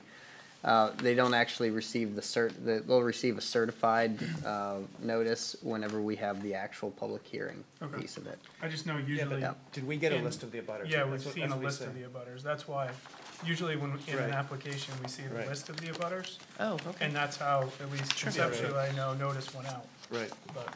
that's right. If got this- it. I didn't get that. Yeah, these are the, what, because of the way our system now works is that it's an electronically generated. So I suspect what we have here is really just the result of an Excel spreadsheet, but we certainly, Tina can provide that in, Oh, absolutely. in paper format as part of the app. Nope, I have it as part of the application here, 200-foot. Well, I abutters submitted list. it to Okay. Lisa, to the town. I apologize, I didn't realize that it should be included in all of your packets also. But that's certainly something I can get for you. So, so as far as this application, it's not gonna go anywhere until you finalize it, right? Certainly. So if I could just clarify on some of the things that you're wanting to see, starting with the actual list of abutters that were notified. You'd like to see the setbacks from the abutters on the actual drawing, correct? We could talk about some type of a seasonal demarcation. Is that part of this application process? Or is that part of some of the final details? I think that's something that, if we want to move this forward, we can discuss conceptually in-house in Okay. terms of Okay. what may make sense there and get some preliminary feedback. Okay.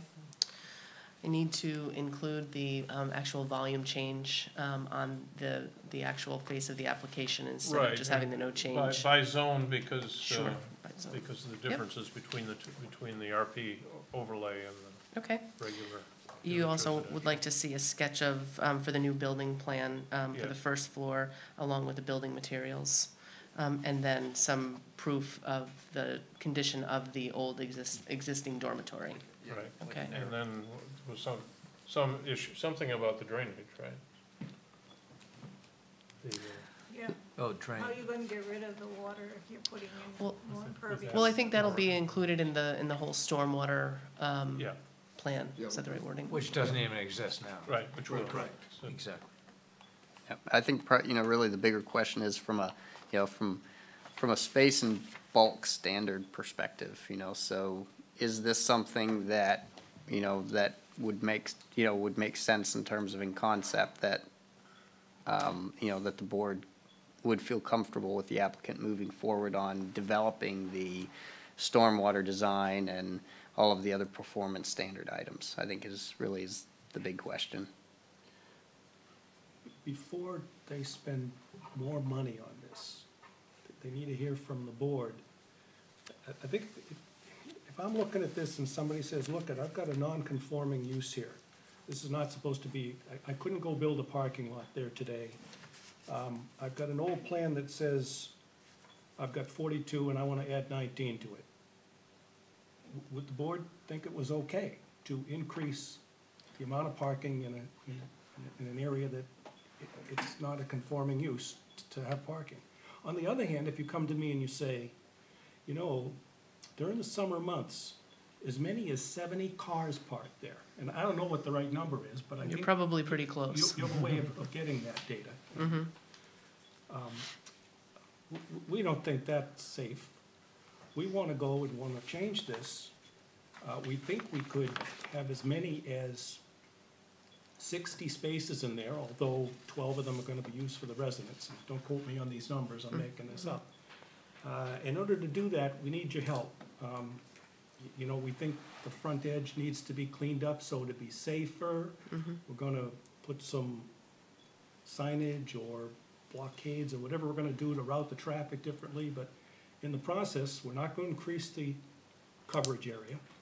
We're not gonna practically increase the number of cars that are doing there, but we're gonna formalize it, that are parking there. I'm just nervous that if you come in here and you say, I want to increase the number of cars that I'm allowed to park there, that I have a hard time saying yes to that. But by the rules. You're taking a rationale that involves enforcement which is up to the code enforcement office or the police, I'm not sure which one, and the land use ordinance, and they're two different things, Okay, all right? Our job basically is to look at this against the land use ordinance yep, and see if the non-conformance use is increasing. okay, That's why I'm looking at the lot coverage and the different zones and everything. I understand. Okay, so it's not a matter of, is it nicer, is it safer, and so forth. Basically, it's a matter of you don't want to increase the non-conformance there. I understand. I would argue both those things, though, are under our purview, that it needs to be safe, whatever solution is being proposed here, and it cannot be more non-conforming. Well, the safety issue also comes under the land use ordinance. Yes, And it cannot be more non-conforming, that comes under the land use ordinance. But if they come in and say, we've got 70 cars parking here all the time in the summer, that really has nothing to do with it, because that's an enforcement issue. I didn't follow that. Well, yeah, so if you're coming at this, from the perspective, put your blinders on, Yeah, because that's the reality of it, is that one approach could be to say, all right, we have X number of parking spaces on this village residential side. Because that's your approved site plan, you can only park that number of vehicles on that site. However, instead, you have to park them all over the lawn and adjacent to the river. I mean, that's the practical Yeah, application is of that that. what we want to say? Yeah. Right. Yeah.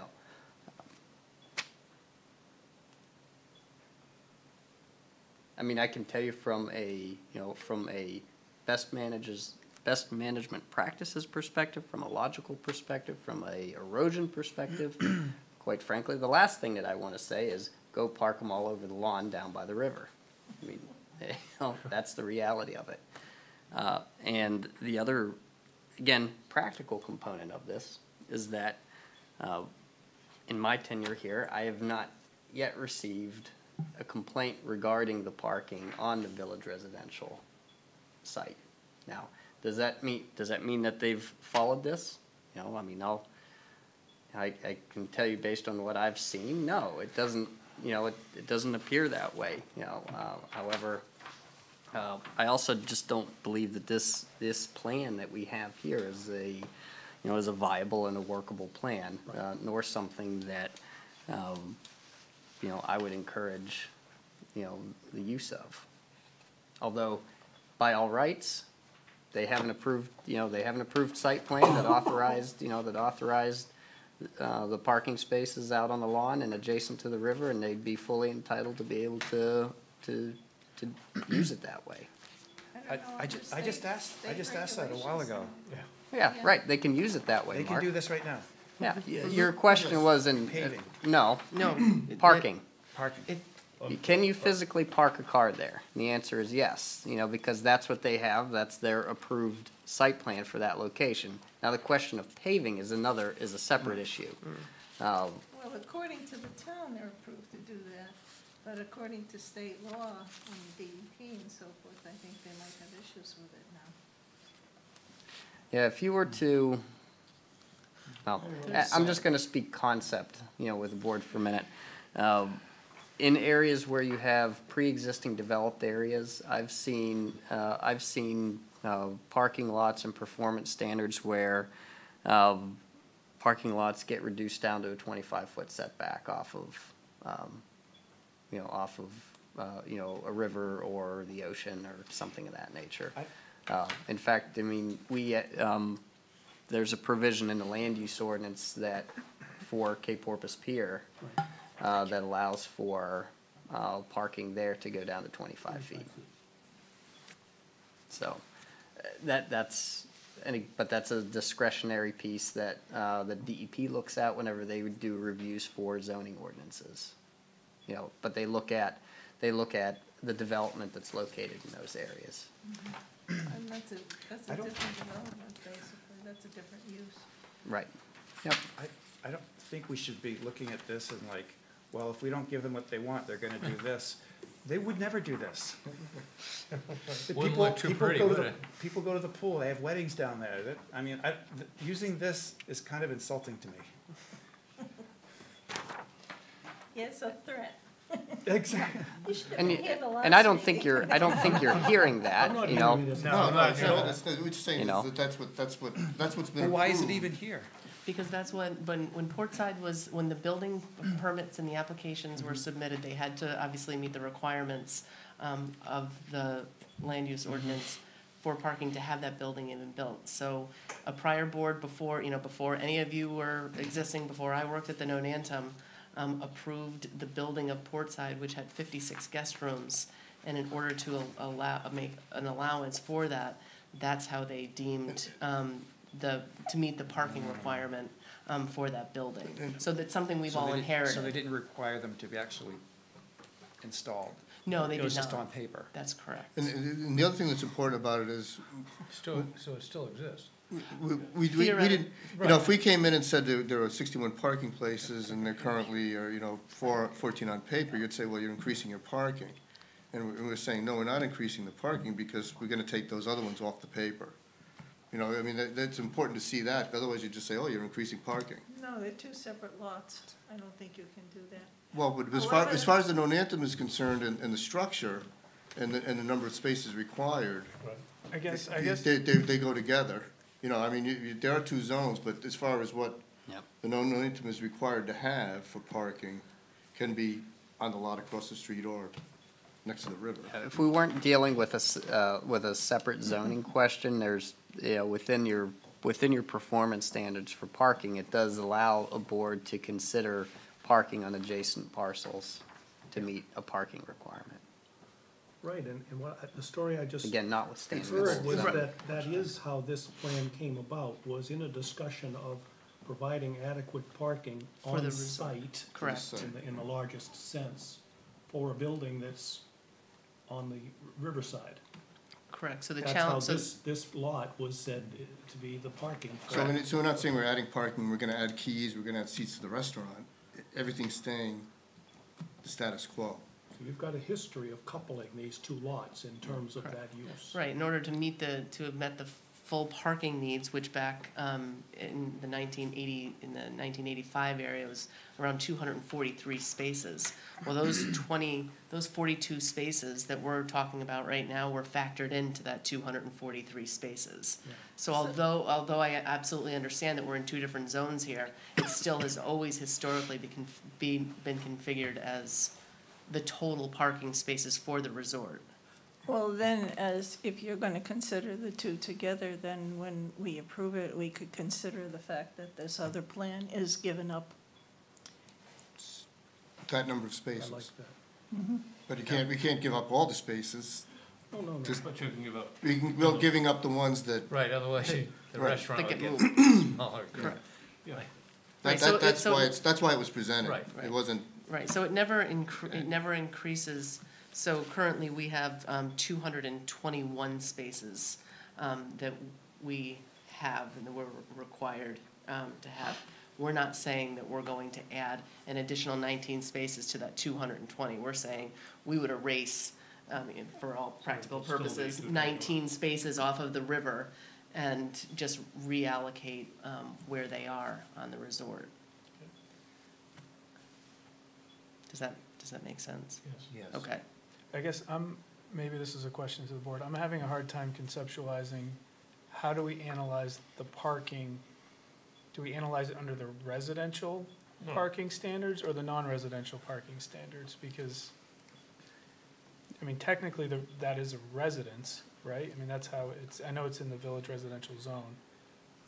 But it's a Part non-conforming of it. use Yep. in the village residential zone. Right. I would expect that you would look at it under the non-residential parking standard. Okay. That's, And that's, that's what I was it's originally. a tougher standard. We started going down a different Yeah. avenue and. that's a performance standard that you Okay. would use.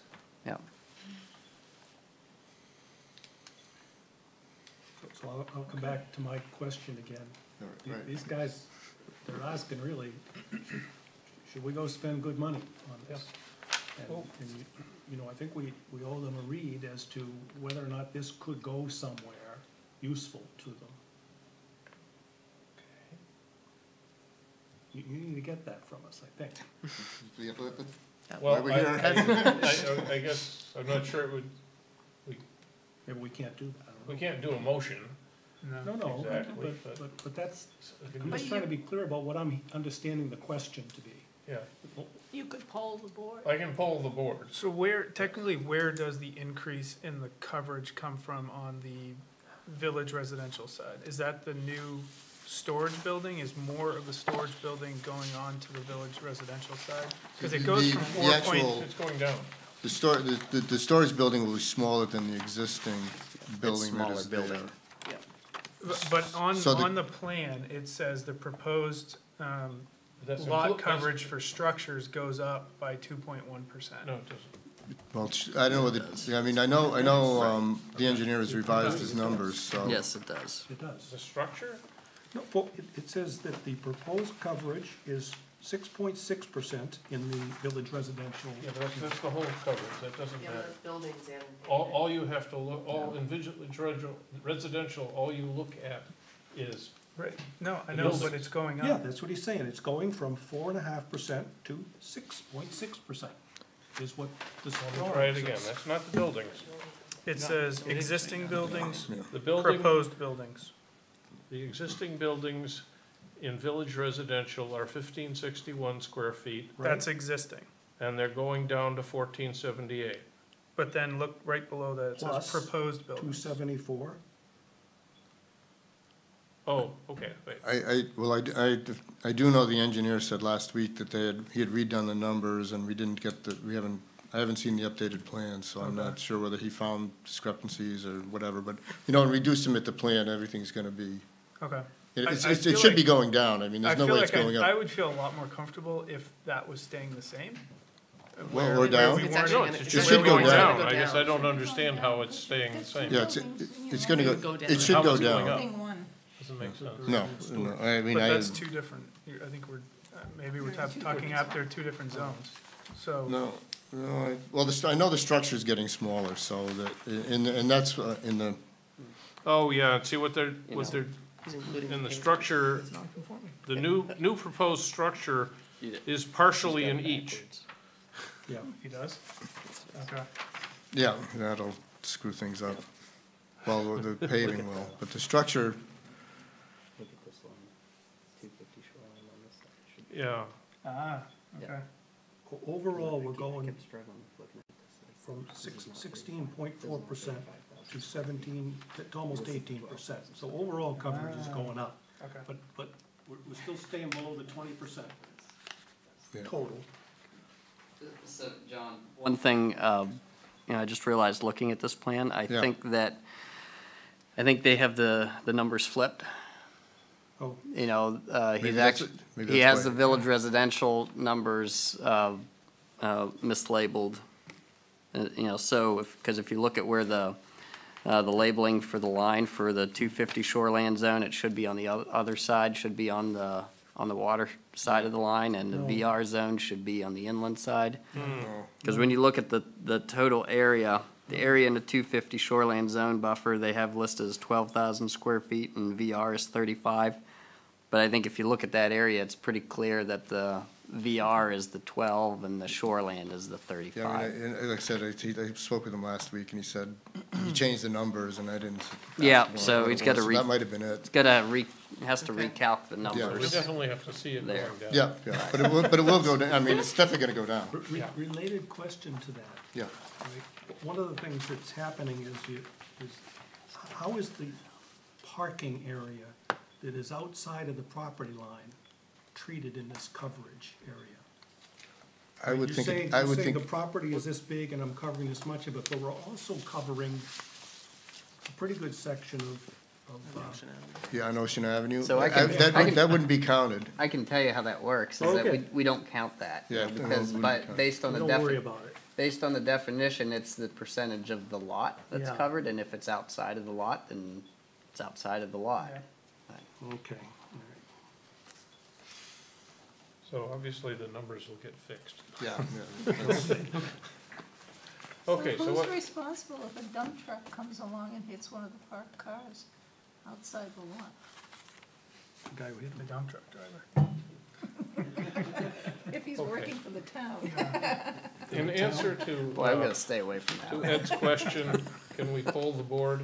Just see, you know, Yeah, do we believe that when it comes to us the next time, if it's got, yeah, and, you know, address your concerns too. I mean, don't just say, oh, yeah, this is fine, but say, Yeah. you know, what your well, I concerns mean, are. I think, you know, for you guys, the big concern is the extra engineering effort that you're gonna spend. Yeah, well, that's, And we definitely need that before we're gonna approve it. Sure. yeah, But in general, the concept, I mean, I like, I do too. seems like a very good way to handle getting rid of some cruddy Okay. buildings. I need to look at these new numbers, Yeah, oh, yeah, obviously, so I can't be what- polled until I do. Well, okay, no, well, polled that, you know, but if if the the numbers thing were, worked out, Oh, yeah, if the yeah. if the numbers numbers were. are Well, okay, obviously, then yeah. then you'd be, then you wouldn't be yeah, saying, oh, no, we're not asking you to vote. Excuse me, we're not gonna move those parking Right. spaces, no, you, right? So, I'll have a non-binding. yeah, non-binding, No, no, just saying, you know, I think everybody pretty much is in pretty good shape. With the numbers in there so that we can look at it as an application, a complete application. Okay. I think the concept is okay. Okay, Is there a thank you. underlay zone under that shoreland zone? It's village residential. Village So it's residential. all village It's all shoreland village, yeah. over the part of it, okay. Yes, Right. So it all has to, the whole lot has to be considered village residential, right. Yes. basically, and then the other part shoreland. Right, And they're probably backwards on yeah. what you're looking at.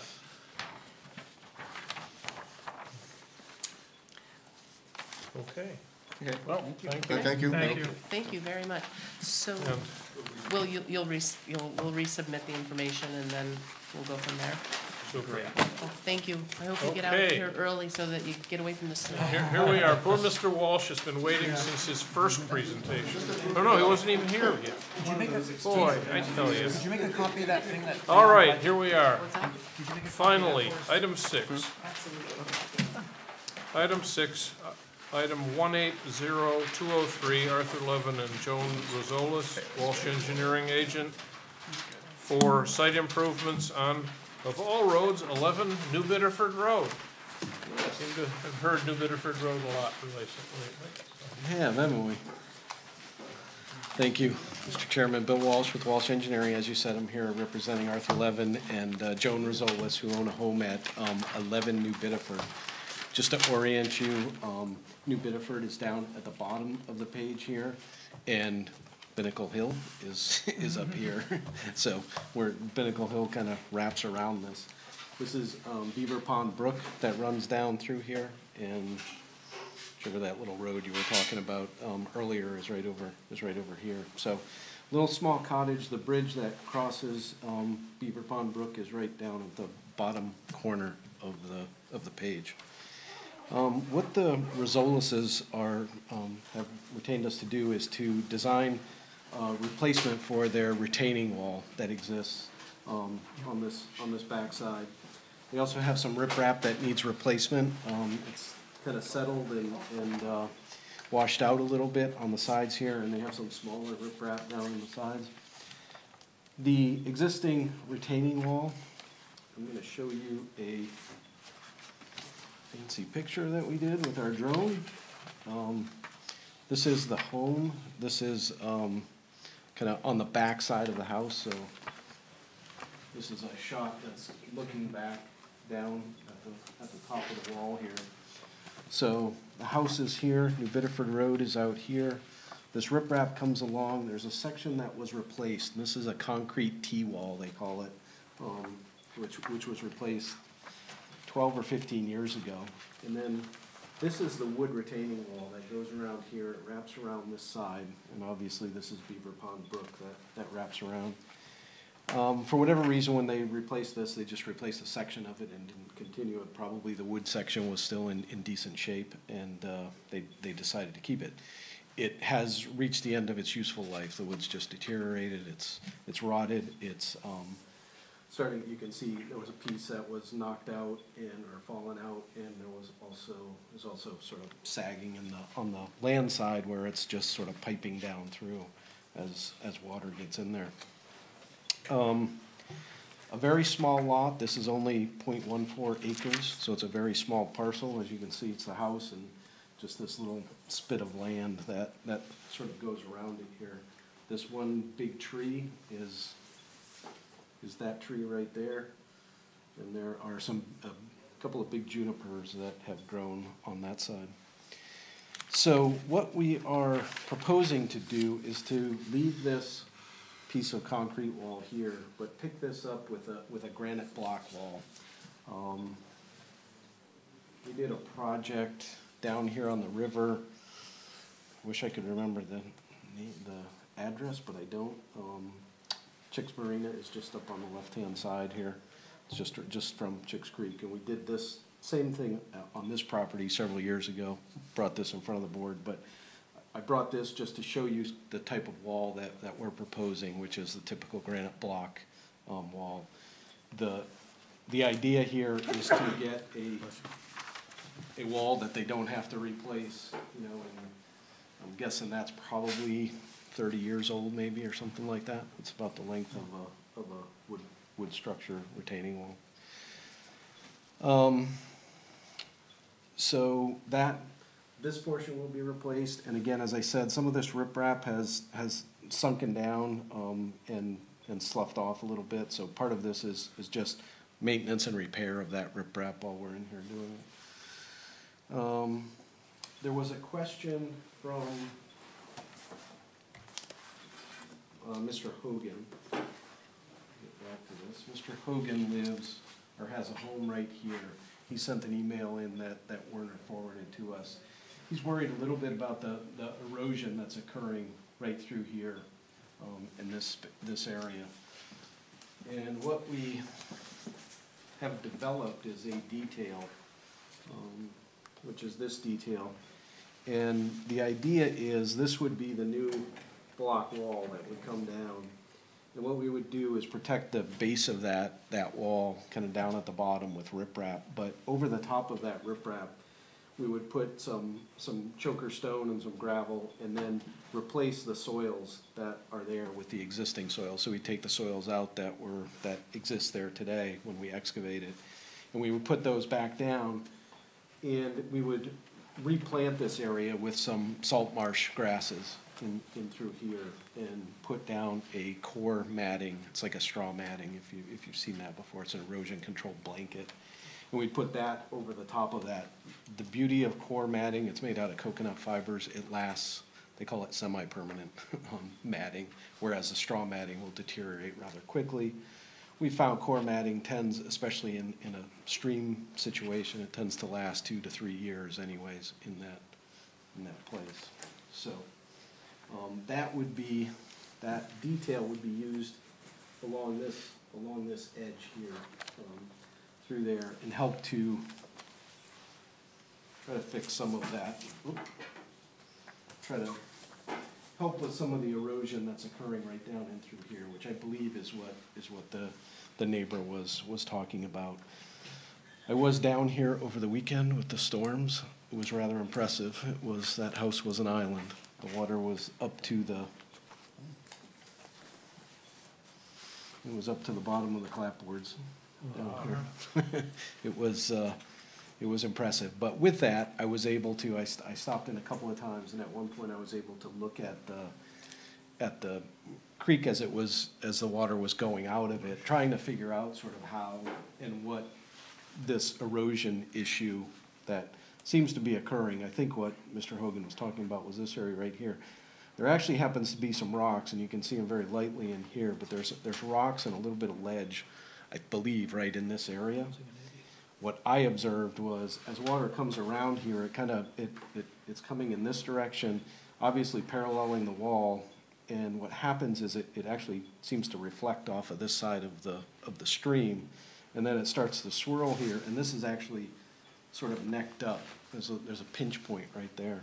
I think part of it is really the swirling action in the outgoing tide, and I think in the ingoing tide there probably is some work against this embankment. As the water's coming in, it has to turn a little bit, and when it does that, the velocities increase a little bit right along that side. So again, that detail that we developed, I think, with the core matting along there, and the replanting of this area and this area will help to alleviate that problem and that So you're gonna erosion. do this erosion control on his property? We're not gonna go on his property, we'd stop it at our lot line.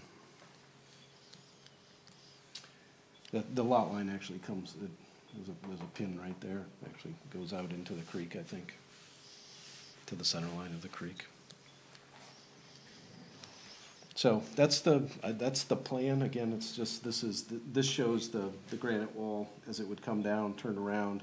And at this point, the grade actually starts to come up. The only thing we're proposing here is actually just a thin, almost a granite curb type wall from this point up. And that's all in the footprint of it's in the location of the existing wall. We're taking a slight bit of riprap out of this area to make sure that the lot coverage evens out, so we have the same lot coverage both pre and post on this. And then you're taking out a tree and. We are, yeah. We're taking out this, so this big tree has to come out, just to get in here to work. This big tree has to come out, and it also is, if you can see it right there, it's actually dying anyways. It's, Joan, the owner, has a reference to the soil out here, and she calls it death dirt. It's hard to grow much of anything, but what she needs, the junipers grow really well. What we're proposing is to take out this tree, take out the junipers, and I didn't explain this, but to put that vegetation back against the wall here. So create that more of a buffer along that backside, replacing that vegetation. Is it the same tree you're showing in your exhibit? I think it's, H. There's one in Hopefully it will fall. photo 4 and there's one in photo 6, that, they look different. Yep. Let me show you. That's photo 4. Yeah, there's a couple of small bushes there. It looks like it's a different one than in photo 6. That's photo 6 is here. That's They're the the same. big one. So that's the big jack pine, if you will. Right there. Yeah. This one, I'm not sure if those two are. I don't remember. Again, what we've done is, so we're gonna replace that big one with one big tree, and then we're gonna do the one sort of shrub type things around the block. Have you spoken to the tree warden at Kennebunkport? We have not yet, no. We haven't, but we can. I'm not sure that that's a tag tree, but we can check. Yeah. It's probably not a tag tree, but I was just thinking for reference, one, trees, like I've said before, absorb a lot of water. Absolutely. And before you take out a big tree, that could be helping keep that land dry. That may be one of the reasons things die there, is it's too wet. It's the salt You might want water. to consult with whether it's worth saving that tree. Yeah, I think the tree itself is about dead, honestly. It's dying. Jack pines look pretty scraggly. Yeah, this one's brown and I think it's the salt water. I think what's happened is the salt water coming in through the wood, retaining wall has probably gotten to the roots on that. So the idea would be to try to plant materials in here that actually can withstand the salt, intrusion. And those are pretty good at it, the jack pines, but I think it's probably just had too much. What's planned to put in there along there? We have some, we're thinking of, we haven't designed it yet, but we can bring that back for you, but we're thinking of some, grow low sumac and possibly some wild blueberries and some sweet gale and maybe some junipers. So it would be, it would be this area up here, there would be sort of a mixture of different plant materials. Again, sort of closer to the stream, it's gonna provide for a little bit of, stormwater treatment before we get to the stream.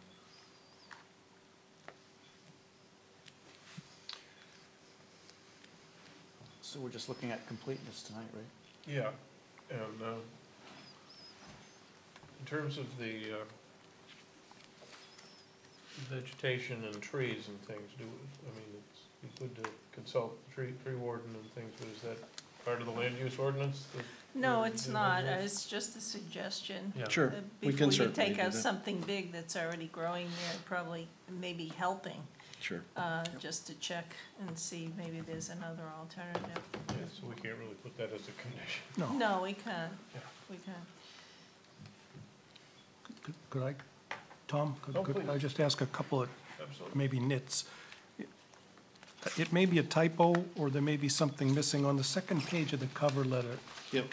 it says, I'll read it to you, it says, "This will be accomplished by removal of existing hardscape and in the area of riprap restoration." There's nothing after the and I wondered, is It's a there something typo. missing, or is the It's a- and? The and should have been out of there. Need to get rid of the Yeah, and, okay, absolutely. good. And when you say removal of existing hardscape, is that the riprap that riprap, you're yeah. talking about? Yeah, Okay. it's the riprap right on the You- edge You here. explained that. Yep. And then you say that moving the plantings closer to the resource will provide a better vegetated buffer. What resource? The stream. Ah, the creek. Creek, yeah. All right, thank you. One more general question. absolutely. You're gonna add some sort of a, I think you called it a stabilized construction entrance. Yes, Is that a temporary thing, or just? yes. So that gets removed in the Yes, end? absolutely. All right. Yeah, what they're gonna have to do, and it's, if you ride by here, you'll see there's actually a car parked in our photo here. This is our drone flight, so I think the car was parked there, but there's not a whole lot of room to get back in here, so what we would do is do the stabilized construction entrance would be right here. It's stone, so when trucks move in and out of here, they'll knock some of the, soil and stuff off of the tires. Makes sense. Yep. Thank you. I wanted to comment that you had several applications here, and I really appreciate the way you set them up. They're very easy to read and access. Good, So, great, thank you. That's what I had a discussion in the office today, and it was about the photos and images that we bring forward to the board, and I said, look, if we can present this stuff in a way that people can understand it easier, it makes it easier for everybody to understand what we're trying to do, so it's one of our goals and objectives. And our drone has been really critical for us to be able to take pictures like this and show those to people. No one's shooting it down or anything? Nobody shot it down yet. We did have to call the Secret Service when we did 82 Ocean, because we were close enough. Is that picture pretty much mid-tide? That was, yeah, it's probably on the lower side of the tide, I think. The tide, I would say, HAT is probably up, it's just below the riprap here. It's kind of right in there, then the HAT is. But it was right up to that sill on the weekend. So. Do you want to talk about the DEP? The DEP is a permit by rule for the wall replacement, and we haven't yet applied to that. I wanted to bring this forward to you. It's a 2-week PBR, so that's a pretty straightforward thing as far as DEP goes.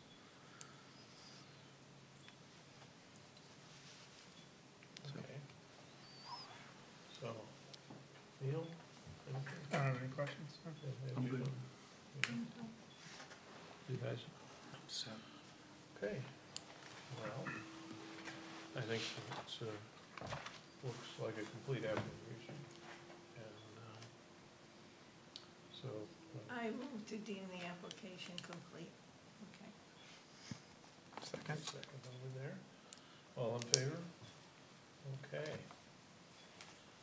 So, public hearing. Next time? As soon as you're ready, yeah, sure. Yep, yeah, we can Okay. schedule it for the next meeting. Yeah. That would be great. Okay, and then I need a volunteer. I'll volunteer. Okay.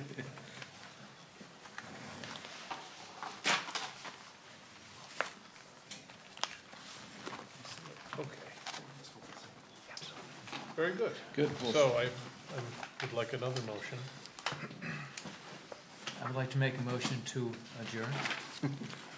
I'll second that. Okay, in favor? Thank you, everybody. Drive safe Okay, tonight. Thank you. Thank you. We're done.